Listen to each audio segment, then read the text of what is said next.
Welcome to Effort Talks. With me is Dave Galloway. We've known each other for a while. We are both getting old. He's Canadian, but we met actually in Silicon Valley, where I was interning, and he was, I suppose, one of my bosses. He's a centre-left chap who has joined the Liberal Party. And so who better than Dave to explain to us why Justin Trudeau fell from grace and what happens now? So, uh, Dave, welcome. Thank you. Justin Trudeau could use some free PR. He began life as this fresh face in Canadian politics. He was the son of a very charismatic, powerful, and dynamic prime minister. Um, he was extraordinarily good looking. He had a very picture perfect family. And and yet, 9 years in, he has resigned, and it seems the opposition may win. What went wrong? And when did it start going wrong? Yeah, so my opinion and what I've heard from others and think about is that I don't, so I think a pandemic doesn't help anybody. Hmm. The world kind of economic situation that led to 8, 9% inflation in Canada, I think that was the biggest factor. People saw a real erosion. They saw real increases in prices, interest rates going up. That would have a huge impact and did have a huge impact on people with mortgages. And so there was a confluence of events that were actually beyond Trudeau's control. He doesn't govern the world rate of inflation. He doesn't govern oil prices, interest rates, and things like that. Maybe some influence to change things, 10%. Um, but fundamentally, people got whacked and they didn't like it. And what we're seeing, not just in Canada, but I think in families and all around the world, when people are hurting, they want to blame somebody. And so Trudeau, being around the longest time and supposedly being in control, he basically gets the blame. But if you look at a lot of measures, Canada's actually done quite well overall. I was tracking, for example, things during COVID, and certainly in BC, and this is again a challenge for Trudeau.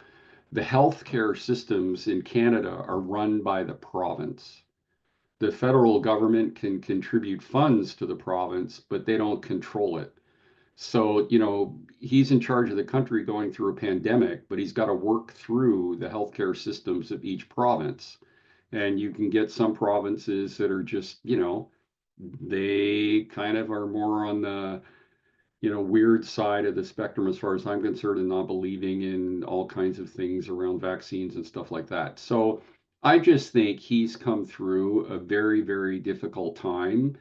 He also dealt with the first version of Trudeau and attacks on tariffs and things like that. So fundamentally, what I think is happening in the Canadian society is that this confluence of economic events that truly you could truly see it at the supermarket. There's no question about it. It's not some theoretical construct. Yeah. So, a number of people, even within the Liberal Party, have called him an isolated and polarizing figure. Hmm. Um, and they've said that he failed to deal with inflation, growing housing costs, and indeed the strains of immigration. And by the way, Canada Yeah. has had the fastest population growth since 1957. Um, what is also important to note is that bit by bit within his own party, leaders fell off. He Yeah. wasn't able to keep a loyal team. So, you, yes, I understand you may like him personally, but surely some of the blame um, lies at his door for not showing the right leadership and not building the right team to lead Canada? Yeah, possibly. It's kind of hard. How much of this stuff was just like nobody could have dealt with it effectively. Like he does not control oil prices. He does not control interest rates as such, inflation rates and those kind of things. So part of me just feels like this guy ended up in the wrong place at the wrong time. Could he have done better at messaging and doing some kind of program so people felt like he was really trying? Clearly. I also think Canadian politicians, not unlike US politicians, want to get reelected. And so if they smell an election loss, it's like dump the guy that's going to help us lose. And so, I mean, clearly people do not like Trudeau. They're fed up with him. They think he did a lot of things that hurt them. He should have controlled inflation. He should have controlled housing prices. Federal government doesn't control housing. That's a municipal level kind of thing, right? And in Vancouver, housing prices are nuts, and that's because there's just so much demand and foreign investment, not only from outside of Canada but across Canada, and things like that. So there's a lot of things that he's getting blamed for that aren't really in his control. And carbon tax stuff, people, that was just this war cry for Pierre Polyev. So I think it was good that he did step down when he did instead of just fighting it and fighting it and fighting it. But where's the balance of a leader that believes in what they're doing and not just going with the wind, versus one that's like, oh, people are mad. Let's chase what they're mad about, whether it's good or not, but I just got to do what everybody wants. So yeah, clearly he had to go, right? And his ministers had to tell him because, there's a very good chance that the conservatives will win the next election. And unfortunately, I don't know what Pierre Polyev actually stands for, other than cutting the carbon tax. That's been a slogan of his. He just complains, complains, complains. So, I'm worried about him getting elected, so I'm doubling down on helping the Liberals okay, so personally. we've discussed Trudeau. You've just said I mean, you've given him um, the benefit of the doubt and said he was the wrong man at the wrong time. And I take harsher view, but then I think he erred like a child when it came to foreign policy with Saudi Arabia and India. Uh, Oh, okay, fair but enough. but Yeah, but uh, but but that's another discussion. Let's talk about Pierre Polyev and the fact that he has emerged as this conservative leader who is likely to become prime minister. And the important thing for our viewers to know is that the Liberal Party is naturally the dominant party of Canada. So for a yeah. conservative to emerge as a prospective prime minister is pretty good political showing. So what lies behind his appeal? Um, why are Canadians turning to him, and what can we expect from him? Yeah, so I'm not an authority on him, so you're getting my view, right? But so I worry that this guy is kind of what's the right word? A diluted kind of uh, Trumpian person. He's taken the populist view. He just complains and complains and complains about how bad everything is. I haven't heard anything positive about his policies. And some of the stuff he's done has been real borderline, kind of misinformation and exaggeration. And so, yeah, so that part I don't like at all. I think he's just like all the other populist movements around the world. He's playing on people's discontent and he's trying to leverage that just for his own good. And I don't like that approach. Now you have to remember in Canada, there's kind of like, well, there's five parties, but four parties. There's the Bloc Québécois, there's the NDP, there's the Conservatives, and the Liberals. And so, to some degree, the NDP has been quiet because they've been backing the minority government of the Liberals.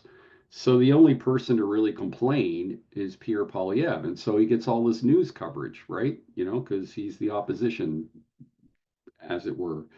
And so, there's a distortion, I think, with the whole information flow because of that. And then in an election, the worst case scenario is that they get 34% and the Greens get 3% and the Liberals get 31% and the NDP gets 32% and he wins, right? But he's only got 34% of maybe 60% of the people that voted, right? And so I don't know what that works out to. Maybe 20% of the country is now running the place, and that's not a good democracy. That will That happen is with the the other UK as parties. well. The Labour Party Yeah, victory right. is also a shallow victory.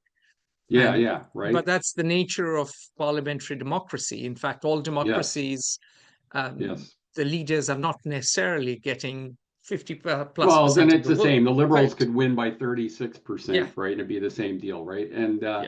yeah, so the real challenge is going to be in this election is how much does the NDP think like maybe they could win and double down and divide the left of center vote? And basically, you can see it in the riding results, riding after riding. The NDP and the Liberals make 40, no, it would be like 55, 60, 65% of the vote, but they divide it. And so the conservative candidate wins. So, I think that Pierre Poilievre is not running on a kind of, they used to be called the progressive conservatives, because they weren't a reactionary kind of party, where I think he's, way more kind of like, let's pick up on all the themes. You see a parallel in the United States of anti-wokeism and immigration and, cut regulation and all this kind of stuff. I don't know. It'll be interesting to see if he delivers. All right, who's going to lead the Liberals? You had Michael Ignatieff, you have Mark Carney, you have, you had Michael in the Yeah, yeah. past, you may have Mark Carney or someone else. So who are the contenders and what direction will the Liberal Party take? Because I have a friend who is in the party in Canada, and he points out that Justin Trudeau was a lightweight. He didn't have Yeah, intellectual heft. He was light on policy and heavy on spin. And he is yep, favoring Mark Carney because he thinks Mark Carney was the head of the Bank of England. Mark Carney understands economics. Mark Carney has judgment. That's whom he favors. There are others, of course, who favor other candidates. So I'd love to hear your take as to A, who's going to lead, and B, what is going to be the direction of the Liberal Party. well, I think Carney should lead. I like Carney. So do other people in this household. uh, I don't know that Canada is ready for a woman, as in Freeland. And I also think that she may be, like Kamala Harris, carrying too much, too close to Trudeau baggage kind of thing, right? And so it's like, oh yeah, we go with Krista Freeland and we're just getting another Trudeau kind of theme where Carney's like new, and so this will be different. And whoever is signing up for this, it's like they're either, you know, masochistic or they're signing up for the next time, as it were, because they're fighting an uphill battle. But I think Carney could have a chance. Um, and yeah, I think we could use somebody like him. The trouble is, my personal belief is that there's this balance between, kind of intellectual capability and what the average person on the street can hear. And so if somebody that's, intellectually strong can't translate that into what's really impacting people day to day and talk to the average person and do things for the average person, all that intellectual strength isn't going to help, as it were. Because, you talked about foreign policy. I don't know that Canadians really care. Not when, they're deciding what they can't buy because they can't afford anything, because interest rates went up and food prices went up and stuff like that. So, yeah, that's how I would think about it. But Carney, to me. I think it's between Carney and Freeland, and I think Carney should take it.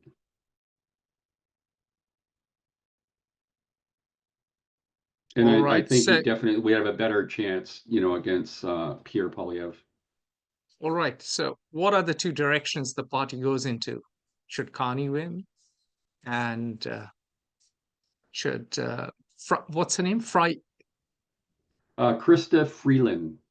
Freeland, Yeah, Christopher yeah, Freeland. she, So, she negotiated between all our Carney free and Freeland, trades.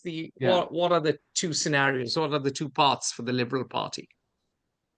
okay, to be perfectly honest, I don't know, Atul. I'm sorry. But my belief is that the number one issue is going to be dealing with the US, for the next 4 years.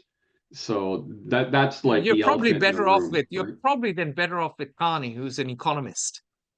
Yeah, I think so, right? Mhm. Now, Freeland took us through Trump 1.0 and the free trade agreement. So my belief is that Carney wins, but Freeland's in the government as a serious minister with a lot of clout, and I think that would be a great combination because she's got tremendous experience.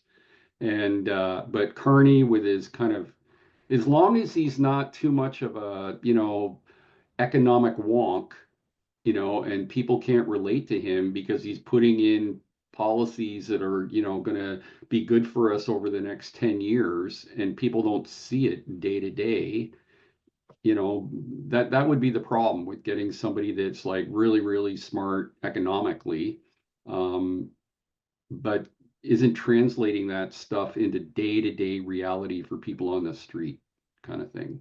Um, and so that's how I think about it. Good. Thank you, Dave, for your time. It's Yeah. always good to talk to you and to get the point of view of a concerned citizen. And I think any concerned citizen should get involved with a political party and do something, you know. Don't just complain. Be useful is how I think about it, right? Put that negative energy, put it to work, and that's how we become a better society. On that note, thank you. Thank you. Join the conversation at Fair Observer and subscribe to our YouTube channel.